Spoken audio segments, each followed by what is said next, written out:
Hey everyone, for those of you that don't know me, my name is Sarah Genome and I am founder of Esteem Builders Coaching. I am your self-esteem enhancer and your body image babe.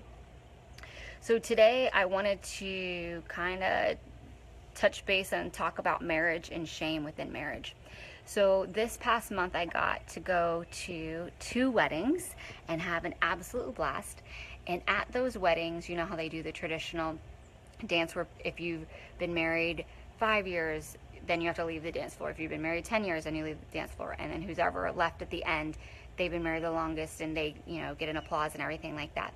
So, the last 2 weddings we were at, I think it was like 45 years or 50 some years, but it was absolutely phenomenal.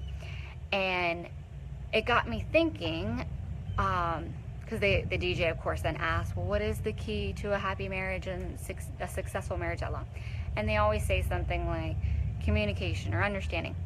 But I kind of want to call bullshit on that because I think, yes, those are great components, and I think, yes, those are necessary. But what I'm really curious about is what do people do when the shit hits the fan, when it gets tough? And marriage is a relationship, and all relationships require work, and all relationships are tough.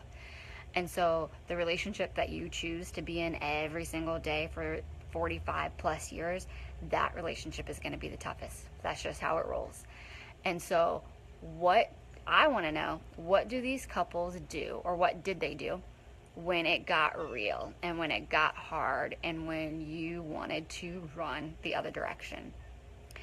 Because I want to know, when did people seek counsel, and whatever that means to them.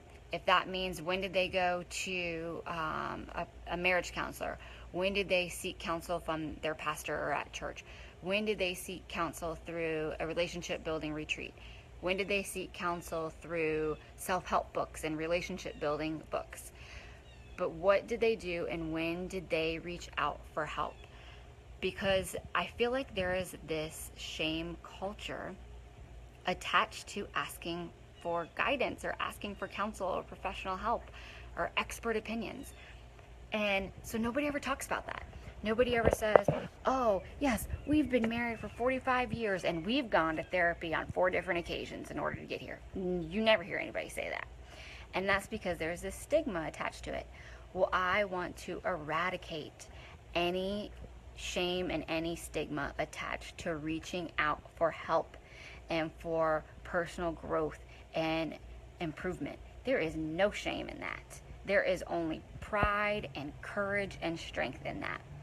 And so I'm going to tag the couples that I know have been married the longest.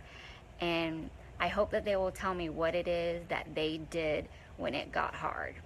And on a personal note, I want to share that my husband and I have been married 7 years, and we have gone and reached out for counsel on 3 different occasions. We did premarital counseling.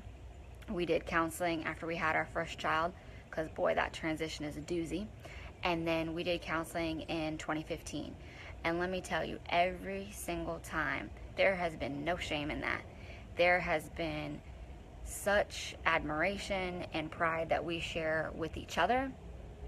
And it has transformed our marriage and strengthened it and increased it to new heights each time.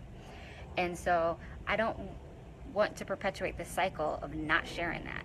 There is no reason not to share it.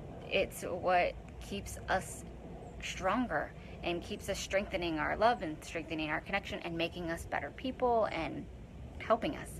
Asking for help and sharing with others those experiences and vulnerabilities, I think that takes tremendous courage and strength. And so I don't think there's anything weak in that. There is no shame in that.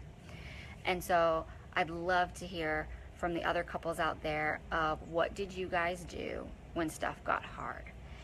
When did you seek out counsel? And what are your thoughts on shame in marriage? I hope that we together can eradicate this shame culture and can continue to strengthen ourselves and strengthen each other by reaching out for help within the group, within your friendships, or professionally, or self-help and books and things like that. So keep building.